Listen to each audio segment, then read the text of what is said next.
نرخی یک دانه دراوی الکترونی پای $245. لم ویدیو دا لگل مبن عزیزان که ایوه چون دتوانن او پای نتورکی که با کارتان هنوه دراوکه چون بفروشن.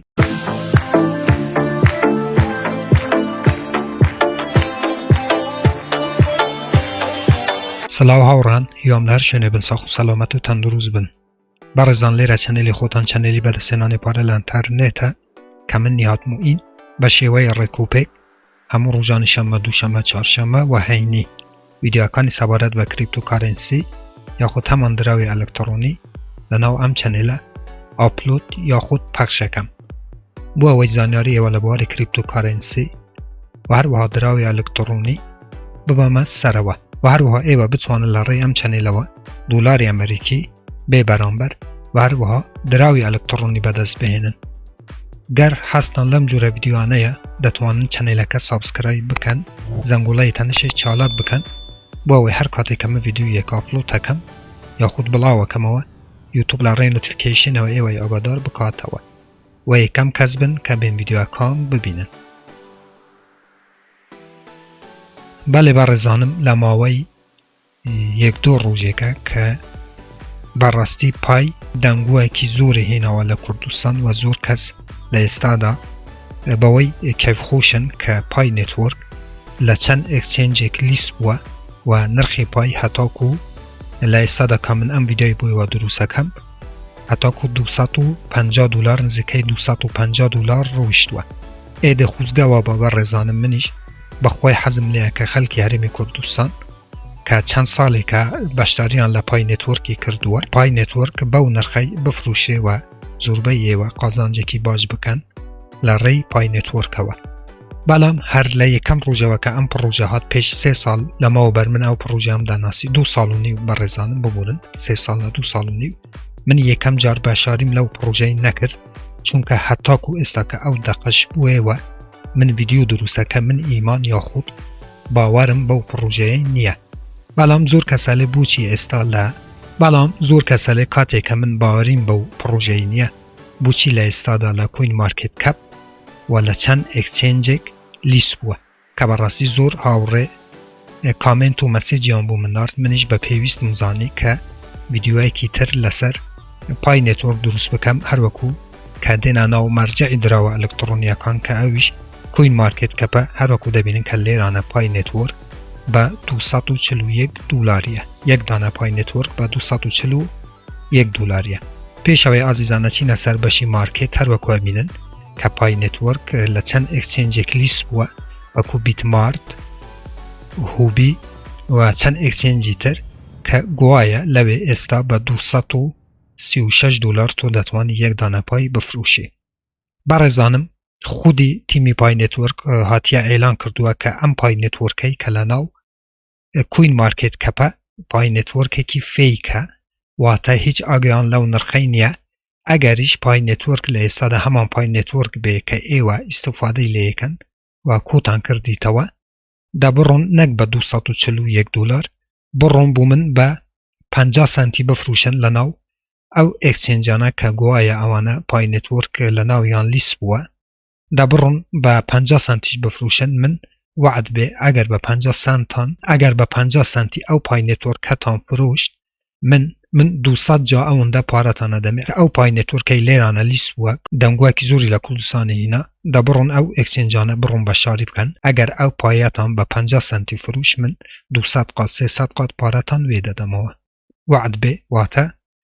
200 اونده پاره هدیتانه دمه. برزانم او پای نتورکه که لیستادا لیست ولا ناو کوین مارکت کپ اگر خودی پای نتورکیش به تنها بو اوی هاتیه خوی پروموت بکد واتا خوی ترندی مال پراکو مالیاتیا کام بکد بو اوی زیاتر خلکی بولای خوی را بکشید بو اوی خلکانک زیاتر بشاری لپکی بکن و پای نتورک زیاتر بناسره با خلکانکی جهانی که اما هیچ راستیه کی بوی نیه که پای نتورک لیستادا با $241 اگر خودی پای نتورکی شاوکاری کرده که تیمکی حل بیداته و تیمکی فیک بو تیمکی کلاواد بو اگر او کارشی انجام دامه تنها بو اوه بید پروموت یا خود ترندی کومەڵایەتیەکان ببێ مالپەڕە کومەڵایەتیەکان بوو ئەوەی خۆی بینیتە پێشەوە وە زیاترین خەڵک پای نێتوەرکی بناسێەوە بەشاری لە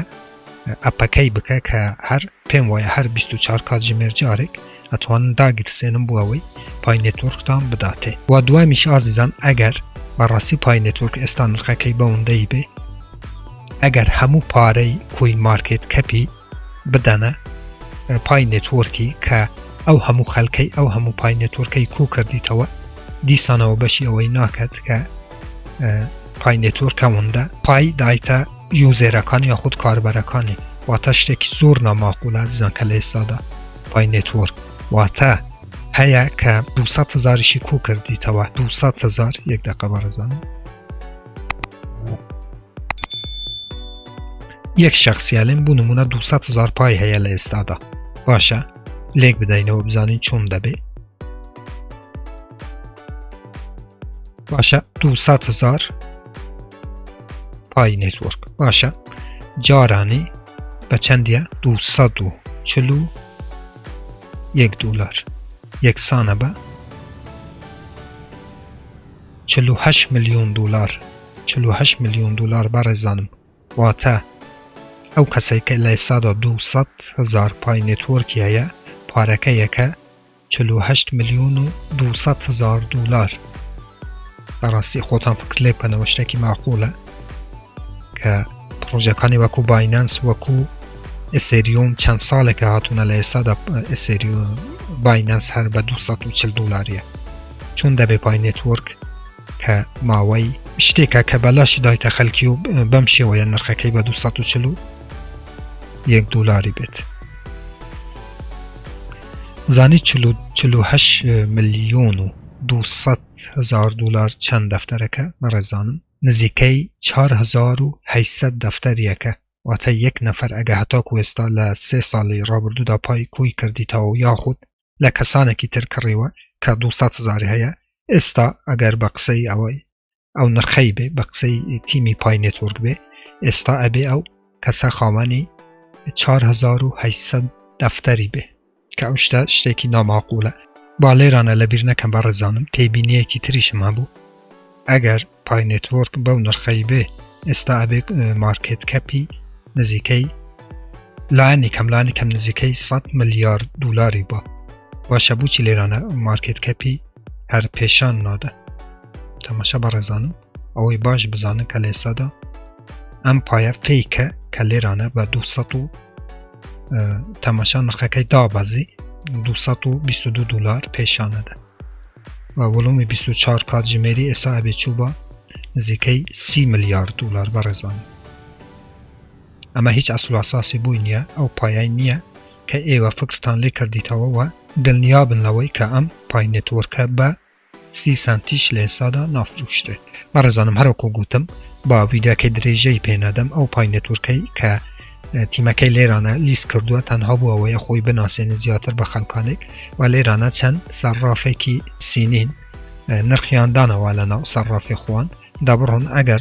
سێبارە چاربارە یەکەمەوە ئەگەر ئێوە ئەو پایەکە کۆتان کردیتەوە بڕۆن لە ناو ئەو ئەکسچێنجانە ئەگەر بە 50 سنتت فرۆشت وعد بێ من 200-300 ئەوەندە پارەت بدەمێ و پیرۆزباییشت لێ بکەم و هەموو خەڵکی کوردستانیش دڵخۆشە بم باو کارەی کە تۆ بێی پای نێتوەرک بە 50 سنتی بفرۆشی نەک بە 241 دلار هیوادارم بەڕێزانم ئەو ویدیۆە بووەوە بەسوود بوو بێ هیچ کاتێ من پێتان نەوتووە کە پای نێتوەرکتان ڕەش بکەنەوە لە ناو مۆبایلەکەتان نەخێر بەڕێزانم بەڵام ئەگەر پای نێتوەرک بێتەوە بە ڕاستی لیست ببێ و بەم شێوەیە فێکی لێ نەدەت لە ناو کوین مارکێت کەپ ئەو پەڕی با بە 10 سنتی 20 سنتی 30 سنتی یاخود هەتاکو 50 سنتی بێتە ناو بازاری کریپتو کارنسی سعرێکی زۆرم داناوە بەڵام ئەگەر بێت و لیست ببێ ئەگی نا پای نێتوەرک بەخۆی هی ئەو سعرانە نییە کە لە ئێستادا بێت بە 241 دلاری بێ و 425 ئەوەندە لە ماوەی یەک ڕۆژدا بەرەو بەرزبوونەوە چوو بێت ئەو شتە هیچ عەقڵ و مانتەقێک قبول ناکە بەڕێزانم بەڵام با پای نێتوەرکتان هەبێ من هەموو جارە پێتانە لێم ڕەشی مەکەنەوە لەوانەیە سبەی ئەگەر بێت بە 2-0-3-0 یاخود چەند سانتێک ئێوە بتوانن پای نتورکەکانتان بفروشن کە چەند ساڵێکە ئێوە باشاریتان لەو پرۆژەی کردووە و ئومێدەوارم کە هەموو خەڵکی کوردستان قازانج لە پرۆژەی پای نتورک بکات ئەگەر چەند سنتێکیش بێ بووەوەی پایەکانیان بفروشن و سوودێک لەو پرۆژەیە وەربگرن. بەڵێ بەڕێزانم ئیتر نامەوێت لە کاتیەوە بگرم هاتینە کۆتایی ئەم ڤیدیۆیەش سوپاسی واکەم کە تاکو ئێستا بینەری ئەم ڤیدیۆیی بوون لەسەر داواکاری ئێوە بوو کە دیسانەوە هاتم ڤیدیۆ لەسەر پای نتورکم دروست کرد تا ڤیدیۆیەکی تر وێبسایتێکی تر ئەپێکی تر هەروە بەرنامەیەکی تر هەمووتان بەخۆی گەورە سپێرم خوا یار و پەنای ئێوە بێت خواتان لەگەڵ.